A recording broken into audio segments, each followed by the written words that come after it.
It goes bam, bam, bam, bam, bam, bam, bam. Good to go? Do we need to clap or we not clap anymore? She's really definitely really good. So worth it. Also, before we begin, look how fun my pen is. I don't think it was bad. Okay, Georgie. Yes, every single week we will have JLaw being Donald Trump. There is so much evidence. Jeez, how do we end up here? This is sad. All right, let's go. I'm going to clap again. Brilliant. Though it may feel like a millennia since the federal election campaign officially began, JLaw, it's only been 18 days. However, if we add the inflation rate onto that, a little, hop, skip and a jump, it's actually 91 days, which could be a millennia in election years. Thoughts and feelings? Is it too soon to joke about the inflation rate? Yeah, talk to me after Tuesday when the Reserve Bank definitely puts up interest rates. Oh, I know. That is going probably, most likely, definitely going to happen. We will be talking about that through this podcast. It's another big show. Only the biggest issues are going to be covered. I'm Georgie Tunny. And I'm JLaw. And this is Flash Drive. JLaw, what a week. I know, right? How is your financial literacy going? Look, I'm not so good with the numbers. I'm good with the I spelling. am. I've just done, 18 times 5.1, 91. You use the calculator. I mean, prove it. It's a lot though, right? And we're in and out of the news cycle when it comes to interest rates, anything that goes on when it's budget, et cetera, et cetera. But for people who are just struggling to make ends meet and they're seeing, everything going up, they can really, really, what's the word? In real terms, see just how expensive everything is. That's right. I think that a lot of economists didn't quite get the number right when it came to predicting what this inflation figure would be. I think it was a lot bigger than anyone was expecting. I don't know that the general punter was that surprised by it because they've been seeing these crazy prices in supermarkets and crazy prices in petrol, rent, mortgages, you name it. Mm-hmm. So I think that the general Aussie probably has a better idea about what's going on than the economists. I think so too. And spoiler alert for everyone who doesn't know, the inflation rate has risen a massive 5.1%. We're going to talk all about it, but also on today's episode, we have a bit of a discussion about this. Well, the net zero thing is all sort of dead anyway. Dead or alive, the Nationals MP stirring up speculation that Scott Morrison's net zero promises by 2050 are empty. We also are going to try to answer the question, just how the hell you get a politician to give a straight answer. We narrow in on how you, the voters, are feeling about the two major parties as we approach May 21. Australians have a habit of electing representatives that they all dislike. It's so true. Isn't it just? Oh my goodness. That one I'm like, yep, that man, he has nailed it. So we're going to get some more reaction from you at home about just what you are thinking and making of all of the things going on in the federal election campaign. But first, we've touched on it. We've seen the biggest rise in inflation since the introduction of the GST. Economists predicted a jump. They didn't predict this big of a jump. And now the Reserve Bank may be forced to raise interest rates as early as next week, with federal election day looming. So, JLaw, just how disastrous could this be for the Morrison government? Look, I think it could be really bad for ScoMo's campaign. So, most banks, most economists are now predicting, as of Tuesday, the Reserve Bank will have no choice but to lift interest rates.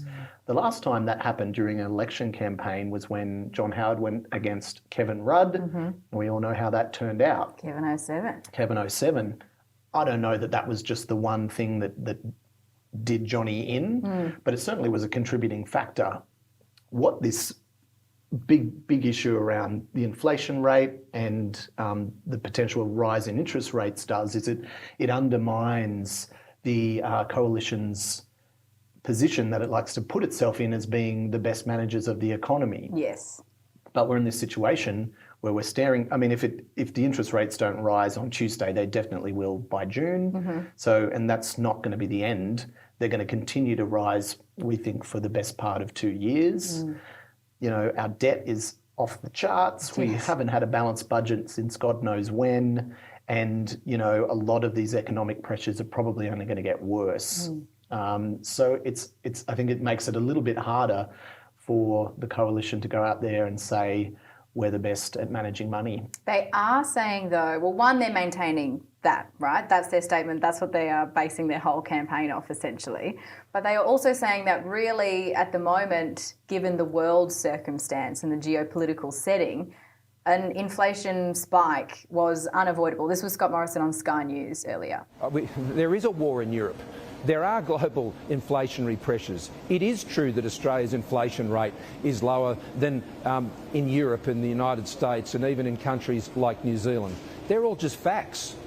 Legit, JLaw? Is that a legit argument from them? Look, I think it is fair enough in the main to make that argument. Australia's economy does rely on the rest of the world's economy. We're not sort of... you know, we rely on imports, exports, all that kind of stuff. That's how our economy works. We're not in a bubble. Yes. But I don't know that the general voter really is going to, you know, I think that the government has set itself up as the best people for the economy. And if they're not delivering an economy that's working for people, they're not delivering on cost of living pressures, then I think they'll probably get marked down. I think it's the cost of living that is the main thing. And although the government had in the budget some payments and some, you know, one-off payments and things like that, I think that most people are kind of like, it was small fry. Well, the key is that they're temporary, right? And temporary. They're, when I say temporary, they're fast expiring. Like the expiration date on them is really, really soon. Like some of them, it's July, I think. There's something like you can use your 250 one-off payment, blah, blah, blah, but then it's gone. It's disappeared. Gone. The fuel excise, what's that, September? That's meant to end. There's been no guarantees that they're going to extend that at all. So I think for everyday Australians and voters, you're right, because it's kind of like, well, this has actually happened on your watch, that everything is more expensive. Not only that, it's been your watch for the last 10 years. So I think that kind of erodes any argument or defence that the Morrison government has. And it's really just timing with this, right? Like it's not necessarily their... I mean, there's so many arguments about it, but the pure timing of this isn't their fault. They'd be like, oh my God, why are we getting this now? Like the Solomon Islands deal with China, why is this happening now? Right. Yeah. So that's because I think, you know, when you go to the shops, I mean, I was in a Woolies or a Coles the other day and a capsicum was like triple the price of an avocado. Granted, it was a shepherd avocado, but... Still. That to me, I was like, I'm sorry, what? Well, there was a story today, I don't know if you saw it, about how a packet of 10 chicken nuggets is the same price as a head of lettuce. Oh my God. So it's like, what are you going to do if you're trying to feed your family? Yeah. And this is the thing, it's real world problems, right? So this is the issue. So how will the coalition now spin that for the voters in a good way? The other direction that they seem to be going, the other argument is that, well, things are bad. Yeah, things are bad. Imagine how bad they could be if Anthony Albanese was in charge. This was Scott Morrison again. And they know that if they were to risk it all on Labor, which is unproven on managing money, unproven when it comes to managing the economy, that they'd be putting all of that at risk that they've worked so hard for. That they've worked so hard for, and yet they are still in this same position. So do you think, or do you trust that Labor, from what we've seen from them this election campaign, could they capitalise on this meaningfully and be like, give us a shot, guys, because this is what's been happening, give us a shot? Yeah, look, I think they're really trying. So Jim Chalmers came out, he's the shadow treasurer. He came out earlier in the week to unveil Labor's economic plan. There wasn't a whole lot of detail in the plan other than that they want to tax multinational companies more and try to win back some of that lost revenue. But they certainly were going hard and making all those arguments that the coalition just hasn't been able to deliver economically. I think they're really trying to hammer them with it. I don't know how much it'll cut through. I mean, it's kind of amazing tactics, right, from Scott Morrison to be like, yeah, we haven't done that well. Things are bad. but they could be so much worse under Labor. You know, it's sort of a turning really, you know, you have to hand it to them, quite good politics of turning a really big negative into a positive by playing on people's uncertainty about Albo and Labor in general. So you kind of have to hand it to him on the politics of it. I don't know, do you think it washes that argument? I think it's the only line that they can really go with in a meaningful way that could affect voters, or not necessarily maybe affect them, but maybe not do anything to deter their voters who are already going to be voting for the coalition. I don't think that anything that's happening now is going to be deterring that. But in these key marginal seats with the swing voters, if things are more expensive, that could be the defining moment, right? And you're right in that Jim Chalmers has been on the defensive. This was him earlier today as well, talking about, you know, it's all well and good for the government to say things could be worse with Labor, but that's just because they just love to not take the responsibility for anything. Now, Scott Morrison has an excuse for everything and a plan for nothing. When things are going well in the economy, Scott Morrison takes all of the credit. But when times are tough for Australians, he takes none of the responsibility. And I think that is also harping back to the first week of the election campaign, right, where Anthony Albanese got the unemployment rate wrong. I didn't know it, and then came out and said, I take responsibility, I didn't know that, my mistake. So it's just, again, another opportunity for them to drive that home. I don't know how successful that messaging has been, to be honest, but at least they're giving it another crack for their, you know, their advisors, their strategists.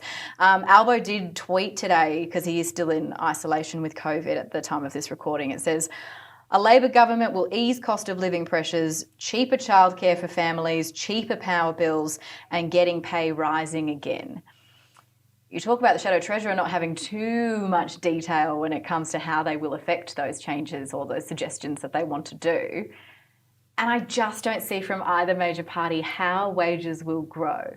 Because right now with the 5.1% inflation rate, that, again, my maths isn't amazing, but I think it's double the wages growth rise, you know, rate that we've seen. And we've talked about it a little bit previously where it's like, well, wages growth will come because if inflation is high, that increases the competition for jobs, or you need to increase that workforce or something like that, and therefore wages will spike because of that. Yep. But I still don't buy it. I still don't know if there's an actual plan, or an understandable plan anyway, for voters to be like, oh, okay, if I vote for the coalition, I will see $20 a week more in my account by the end of the year. If I vote for Labor, I'm going to see $22 in my account by the end of the year. Like, yeah. Yeah, no, I don't see that either. And like, they often get asked these questions, and not just on the economy, they get asked questions about the Solomon Islands issue, which we went into in detail in the last pod. But when they're both pushed for real specifics about, okay, Labor, what would have you done differently with the Solomon Islands issue? What would you do specifically to drive up wages? A lot of the answers are a bit vague, and they kind of just talk about, Labor just talks about how, well, we'd just make it a priority and we would have just focused on it a bit more, and that ScoMo didn't. So, yeah, I'm not sure that either of them are completely convincing on those fronts. The one thing I think that is still going for the federal government, if interest rates do rise as early as next week, because that would be a rise in inflation, rise in interest rates, at least unemployment is still low. Yeah, and that's a really good thing they can keep pointing to. And, you know, if we blame them for things being bad over the past decade, then you've got to hand it to them for these really impressive numbers on employment. So, you know, see what people make of it. Now, Georgie, the other big talking point, we saw another divergence from the party line within the coalition this week. This time around, it was about the pledge for net zero emissions by 2050. It all started with the Queensland Nationals candidate, Colin Boyce. Zero net carbon emissions by 2050. Morrison's document is a flexible plan. It leaves us wiggle room as we proceed into the future. Yep. And then the next day, the Nationals Senator Matt Canavan doubled down. Well, the net zero thing is all sort of dead anyway. I mean, Boris Johnson's said he's pausing the net zero commitment. Germany's building coal and gas infrastructure. Italy's reopening coal-fired power plants. It's all over. So once again, we're seeing a bit of forgive my rhyme, division in the coalition. What do you make of it? I like it. Well, I like the slam poetry, number one. Well, it's all over. Wow, it's good to know. Did you know? Thank goodness. Yeah. Matt Canavan's just told us it's all fine, dead guys. Dead and buried. Don't you worry about that net zero. We don't need it. Our obligations are over. Yeah, the world's fine.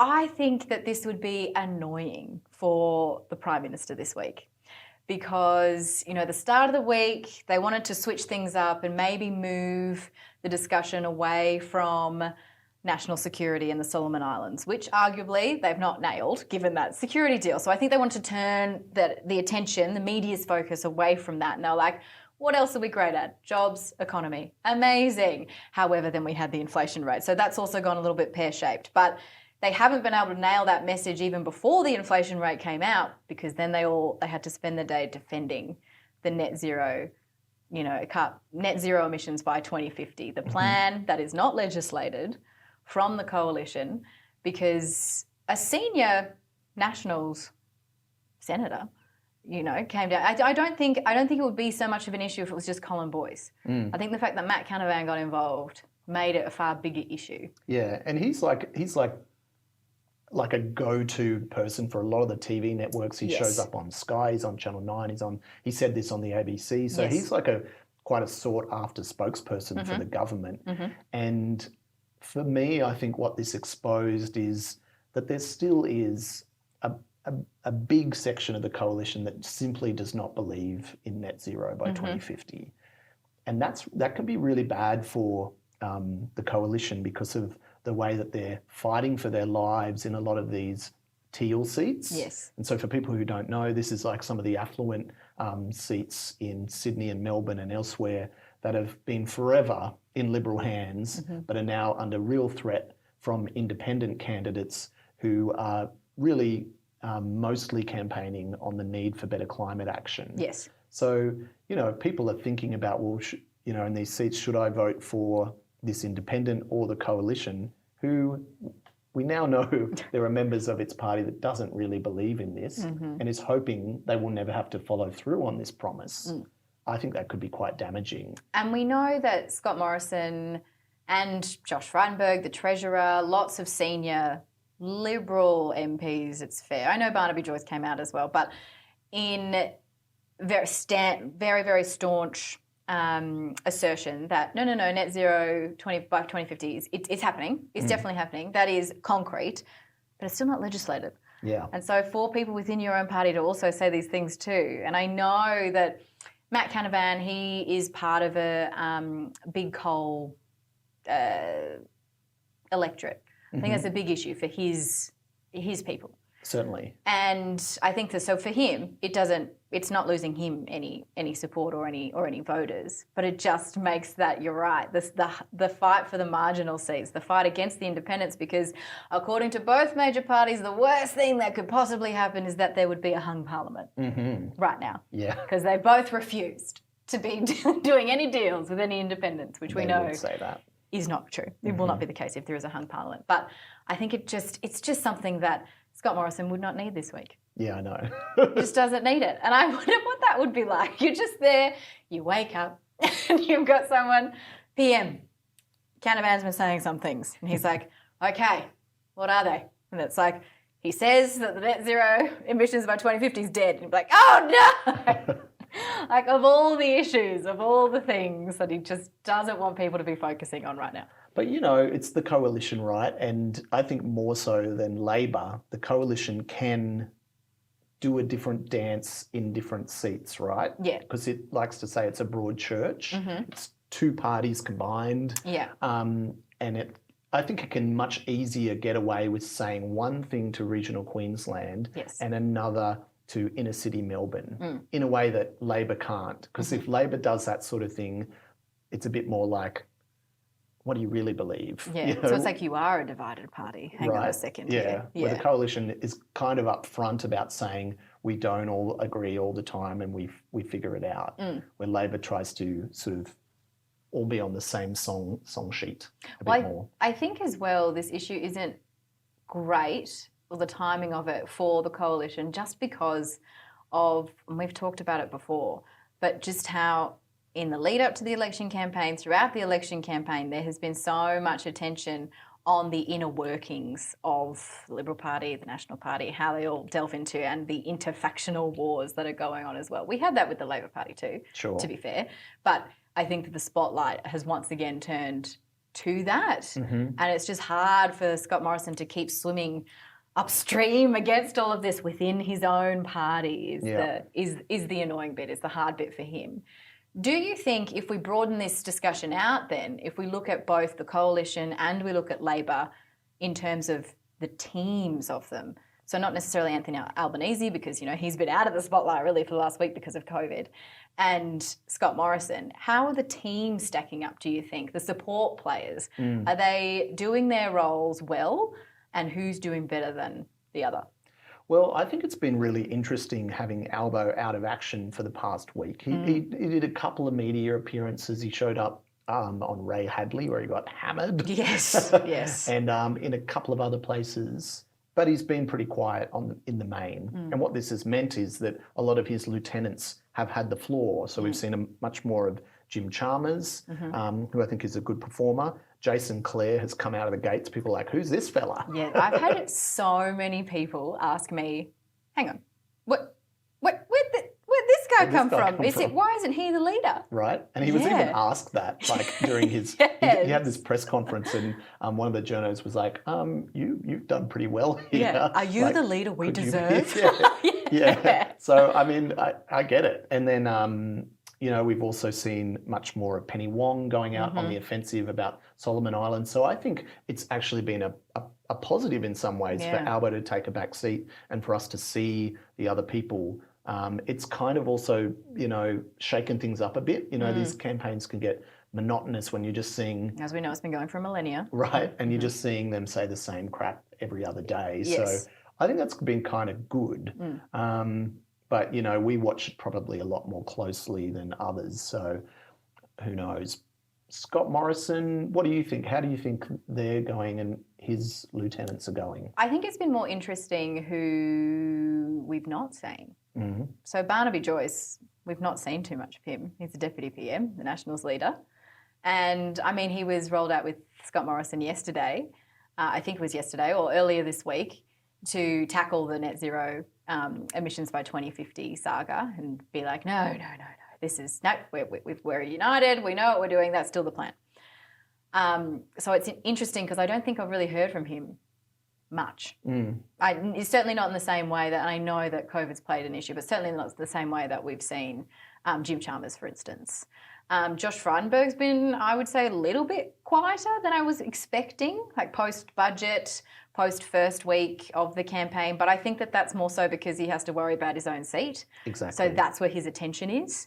And also he's been deployed to a lot of these other teal seats like Wentworth. Yes. That's where he's an asset. So Yes. I think he's focusing on sandbagging. Yes. Yeah. I think Maurice Payne hasn't been amazingly strong on the Solomon Islands just because the focus was put on Zed Sejelja instead of her. Can I go further and say that she's deeply unimpressive? Well, yeah. Okay, yes, let's be blunt because I'm not sure what she's really value added to the campaign, which is, she's one of the most senior coalition figures. But not only that, she's the most senior female coalition figure. Yep. And I don't think that she's been showing enough strategically as a benefit to the coalition for them to be rolling her out. Yeah, I haven't seen it. I haven't seen it. So I think that goes back, though, that could also go back to just Scott Morrison being the ultimate campaigner. Well, that's the thing. And not necessarily wanting the others to be there because he's like, I've got this. Well, and I think he does, like he's actually, again, I'm looking at this in a political sense, not really in terms of like my views, but you have to hand it to him in the way that he handles those press conferences and the way he wriggles out of questions, the way he is disciplined with his lines and his messaging. It is really impressive to see, as a politician. And I think that's why he manages to hang on so strongly, given a lot of the negatives that are being stacked against the government, is because he's just good at that messaging. Which is interesting. So essentially we're saying that as a leader, Scott Morrison may have the points right now over Anthony Albanese in this campaign, given Anthony Albanese has been away for the last week. in ISO, but as a team, the Labor team has the points over the coalition. I think that's where we've arrived. Yeah. Also an excellent segue, your last point, JLaw, into a question that I would love for us to try and answer. Let's see if we can figure out a straight answer. Because one of the most frustrating things during an election campaign is the apparent inability for politicians to answer the damn question that is asked of them in all of these press conferences, daily press conferences from both major parties. I mean, you talk about Scott Morrison being so focused as a campaigner. He knows what he wants to say. He's not going to deviate from that. In a press conference earlier this week, I think it was the most stark reminder of that for me, because he was asked a question about the Solomon Islands and what President Songavare is thinking about it, and do we have any other guarantees from anyone other than him that there's not going to be a military base, a Chinese military base on the Solomon Islands? And Scott Morrison answered by essentially saying, I'm paraphrasing, well, what we're doing is that we are sending new howitzer helicopters to the Ukraine. Oh, what now? And didn't mention anything about the Solomon Islands in that question, and then finished it with being like, anyway, so it's really great that we can help out the Ukraine like this. That's it from me. As you know, I've got a speech, so we're off. Well, I think it was the same one where he was asked about, and we've discussed this before as well, how in the budget there was the lower middle income tax offset. Yes. So this is how everyone for the past few years has been getting a little bit off their tax. Yes. But next financial year, they're going to stop it. Yes. And so therefore, in real terms, you will pay more tax next year. That's right. Most of Australians. Yeah. He was asked about that, and he just sort of, he just bold-faced did not answer the question, and instead just said, you know, taxes will always be lower under us. And it's sort of like, not according to your own policies. Yeah, that does not appear to be the case. But it appears that it's not just journos who are getting frustrated with this as well, because that's another question, as we've discussed on this podcast multiple times, that we get asked constantly is, oh, how can you trust anyone? How can you trust anyone? And in fact, these are some Sydney voters just today with their reactions to how they are viewing the election campaign right now. The coalition has ruined Australia for the last 9 years. I don't know, what's he done that's good? Not much. Who do you pick? Seriously, I think one's as bad as the other one. That's the comment there, right? One's as bad as the other one. I feel that that's becoming the main issue. And of course, you know, it was brought into popularity during, what was it, the Hillary Clinton versus Donald Trump campaign, where everyone was like, well, they're both as bad as each other, I'm not going to vote. Australians don't have that because it's, you know, mandatory voting here, so you have to vote for someone. It is so frustrating, though, when you're there with the politician, you ask them, what day is it? And they say, it could be a number of days. What is a day? Yeah, what is a day? What do you mean by day? Like, I don't know what your tactics have been in the past. I'm not sure, because I've been at press conferences where I've been, you know, one of the journos fighting to get in, and I've also been the only journo there going, oh, I've got free rein here because I'm the only one that showed up. So you ask the questions, but then even then, sometimes they don't give you a straight answer. Yeah, and then so many times I've walked away from those things without any semblance of a story. Yes. Because they just say that they regurgitate the same old crap. It's a real problem. And, you know, and it doesn't confine itself to any one party. They're as bad as each other on it. And I think the thing about it is that politicians are so much more media trained now that they know how to reject the premise of a question, you know, and then just wriggle out of it. And a lot of the aim of these media appearances are just not to stuff up. Yes. And if you haven't stuffed up, even if you haven't said anything worth reporting, that's a win. Yeah. But it's so bad for the voters, and it's disrespectful to the voters, I think, because no one likes journos either. No. But honestly, we're just trying to squeeze out of them the truth about what they're on about. Yeah. And they're very skilled at not answering it. And that's why there is still merit in the press conferences. I can't see there being a future where there's campaigns run and no media organisation sends anyone to cover it. Like, we will always in my mind, we're always going to have this, right? Because in case there is a gap, in case you don't know the unemployment figure, so you've got to be there for you to catch it, if there is that. But do you think that journos, I mean, we are a little bit hypocritical in that we're like, oh my God, we just want a straight answer. We want them to show some personality. And then someone shows personality and we're like, oh, that's a bit weird. Yeah, right. That's a bit weird, that one. Yeah. Well, I mean, to go back to that grab you had at the start of the show, you know, we have a habit of hiring these kind of boring, forgettable white dudes. Yeah. You know, do we get the politicians we deserve? Is it our fault? Because we want that kind of safe pair of hands. We don't want someone charismatic. Well, it's the same argument for sports stars, right? Because everyone's always like, oh my God, sports so boring. They never say anything. Then Nick Kyrgios throws a tantrum and they're like, Brat. What a brat. What a brat. True. But maybe we do deserve this. Maybe this is the 24-hour news cycle. This is what we deserve because the focus and the scrutiny. I mean, we've been talking for 30 minutes about everything that's been happening in the election campaign this week. So, you know, it is just this all-time, you know, scrutiny level for the politicians. And no one's going to be like, oh, he made a mistake. We saw that in week 1. Yeah. We don't accept that. That's true.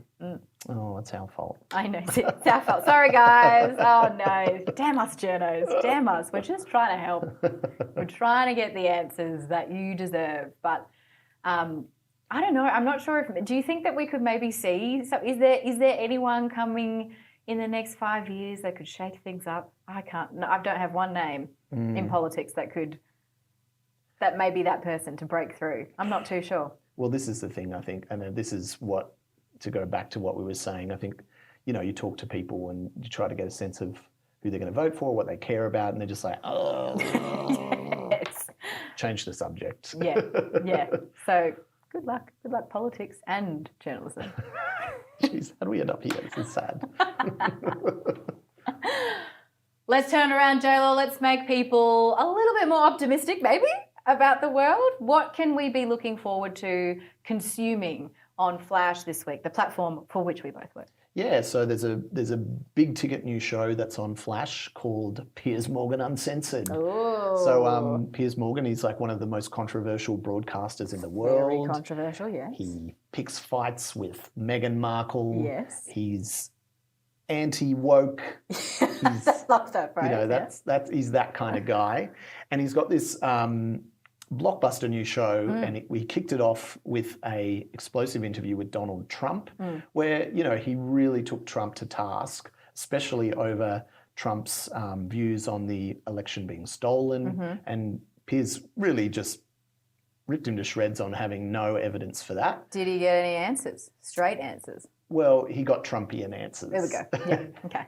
There is so much evidence, Piers, you know, that kind of thing. But look, it's really worth a watch. Piers Morgan, it's a very tabloid show. Yes. But it's really memorable, and I think he's going to have a lot of big name guests and some really interesting interviews. So you may not agree with him, but it's certainly worth a watch. And I think that is the point of our platform in a lot of ways. There's a lot of content on there from every single viewpoint you could possibly have. So it's worthwhile watching things that aren't necessarily what you would normally watch. Yeah, I think it's really healthy. Yeah. So you can dip into different news sources, ones that skew a bit more to the left, ones that skew a bit more to the right. Challenge your own views, see what's out there. I think it's good for everyone. JLaw, we've done it again. Nailed it. Episode 11 of Flash Drive. Will we get another Trump impersonation from you next week? It wasn't the best. It wasn't bad. I don't think it was bad. Okay, Georgie. Yes, every single week we will have JLaw being Donald Trump. No, we can't make that promise, but we can promise that we will be back next week. Thanks again for listening. Remember, here at Flash and Flash Drive, it's all about the news you need, how you want, and when you want. Thanks, JLaw. Catch you next week.